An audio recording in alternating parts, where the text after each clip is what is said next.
welcome back to another video. In this video we'll be looking at a worksheet number 1, okay, of the 10th standard first chapter, NCERT first chapter, which is real numbers. Now I'll be coming up with worksheets for each and every chapter, 2 worksheets per chapter, which will have 5 questions. Those 5 questions may or may not have some questions, sub questions. So yeah, now I have the questions written. I'll solve it with you. Even you guys grab your pen and paper and solve it with me. These questions are not from NCERT, so it adds on to your practice a lot.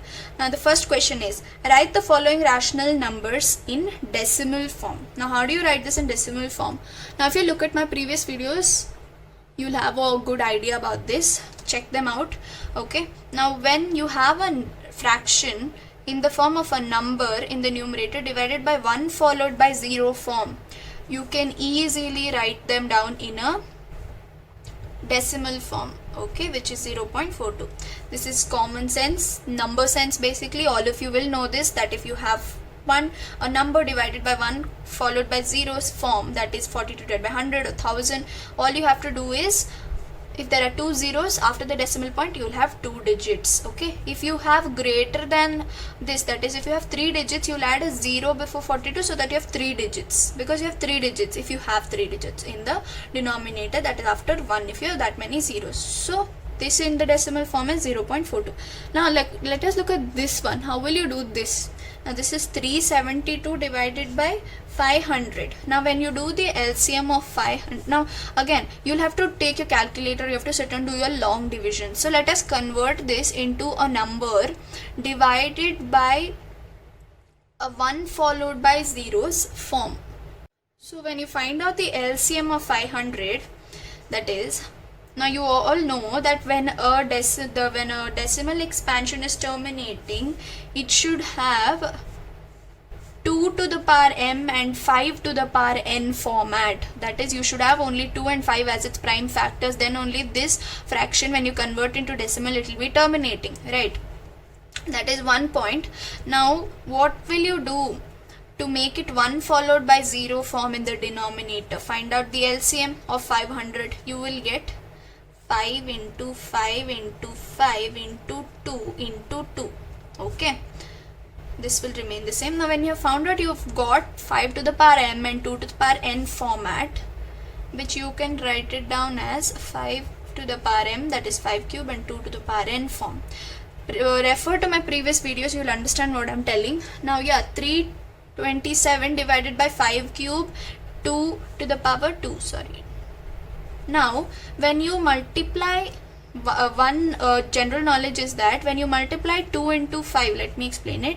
2 into 5, you will always get 1 followed by 0 form, and when the powers are same, especially for example 2 cube into 5 cube, you will have 1 followed by 3 zeros. Okay, this is a tip, okay, or a trick for you to solve such type of questions. 1 followed by 3 zeros, whatever is the power. If it is 5, you'll have 1 followed by 5 zeros, so it is simpler. So you have 5 cube and 2 square here. Now there's just one more 2 that you have to multiply, so you cannot multiply 2 only in the denominator, so I'll multiply it both in the numerator and denominator. Numerator alone you have to calculate, that is 327 into 2 is 654, and here you're getting 1 followed by 3 zeros. Why are you getting 1 followed by 3 zeros? You have 5 cube and 2 square and 2 to the power 1. 2 plus 1 is 2 cube. So you have the same power, so 1 followed by 3 zeros. Now again, this one is pretty simple to represent it in your decimal form. Hope you understood. Now the next question is this. If a is a positive rational number and n is a positive integer greater than 1, prove that a to the power n is a rational number. Now you have so many other elements here. Actually it's a very simple question. In order to confuse you, the question is, you know, distracting you with such type of elements. Don't worry, all they're trying to tell you is, if a is a positive rational number and n is a positive integer greater than 1, prove that a to the power n. Now a is a positive integer. Now let's take any integer, example 2, okay, and they're telling n is greater than 1. So consider n is equal to 2, 3, 4, 5 and whatever, and again these are also positive integer numbers. Now what they're trying to tell you is prove that 2 to the power 2 or 2 to the power 3 or up to so on is a rational number. Now let me tell you, you've learnt in your smaller classes, that is your previous grade, that rational number into rational number will always be a rational number. By Rn I mean rational numbers is always a rational number. So you need not worry how many ever times it is multiplied to another rational numbers, it will remain a rational number, right? So 2 square or 2 cube or 2 to the power 4 or 2 to the power 5 or 2 to the power infinity basically will be a rational number only. Okay, and in the question they have given you positive, so yeah, positive, so it's a rational number. So it's simple. The question will confuse you sometimes. Stick on to the roots, you will be able to solve it. Now the third question is this: which of the following rational numbers have terminating decimal expansions? Again, to find out that, NCERT suggests a way, that is to find out the prime factors of the denominator. If it is in the form of 2 to the power n and 5 to the power m form, it is terminating. Apart from 2 and 5, if you have any other factors, prime factors, then apart from 2 and 5, if you have any other factors as its factors, it is not going to stop, or it is not going to terminate. It will be a non-terminating decimal expansion. Now look at 20 can be written as 2 into 10, which is again 10 can be written as 2 into 5. So you have only 2 and 5, therefore it is terminating. Hope you understood. Now the next sub question is 13. Now 13 is itself a prime number, so you can write it as 13 into 1. Now both 2 and 5 are not there, either of them are not there, and you have numbers apart from that, so it's a non-terminating decimal expansion. Now the third sub question is 133 divided by 125. Now 133 divided by, now it is 125. 5 into 5 is 25 and 25 into 5 is 125, so it's 5 cube. Right, the prime factors are 5 only. So yes, it is a terminating. You should have either 5 or either 2 or both of them and not apart from them. Okay, so it's a terminating decimal expansion. Looking at 40. What is 40? Do the LCM quickly. 2 into 20, 2 into 10 and 2 into 5. 5 into 1. So this is in the form of 2 to the power m and 5 to the power n form, that is its 1, sorry. So you have 2 and 5 both as its prime factors, so it will be terminating. Hope you understand. Now the fourth question is, prove that 2 plus root 2 is an irrational number. Now such type of questions are there in your NCERT, but this is not the question from NCERT, this is just a practice question.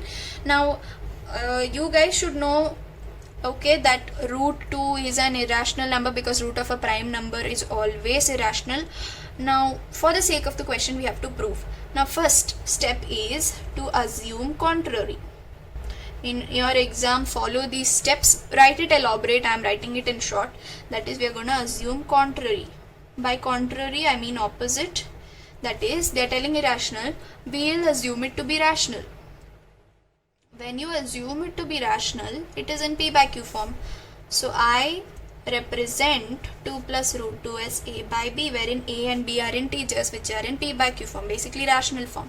Now when I represent this, let us separate a rational and an irrational number, because you know in your mind that root 2 is an irrational number. When you separate it, it becomes easier for you to prove. Okay.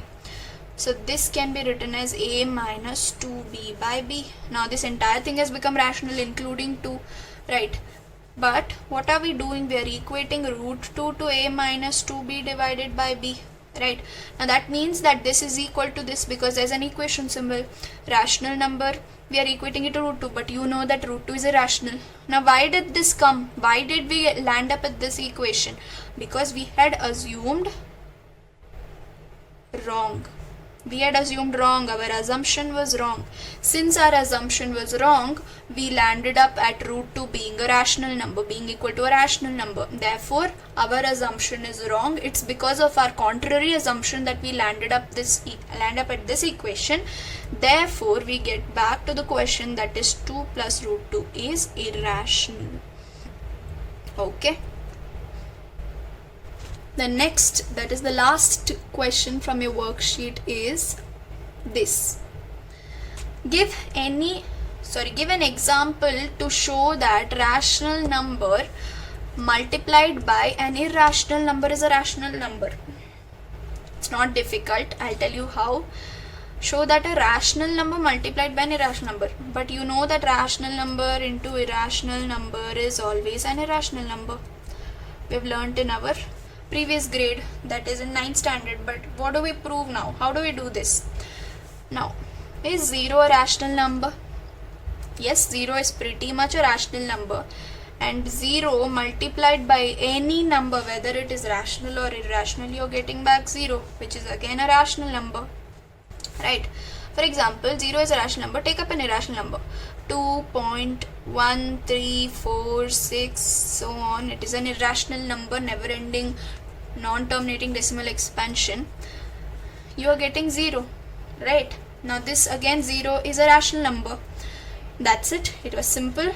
Right? So these were the 5 questions that are not from NCERT. I hope it helped you. Practice will make you perfect, you guys. So follow this. I'll be coming up with another worksheet. This is a worksheet 2. So yeah, please subscribe to my channel and share it to all your friends. It will help them as well. That's it for now. I'm Diksha signing off.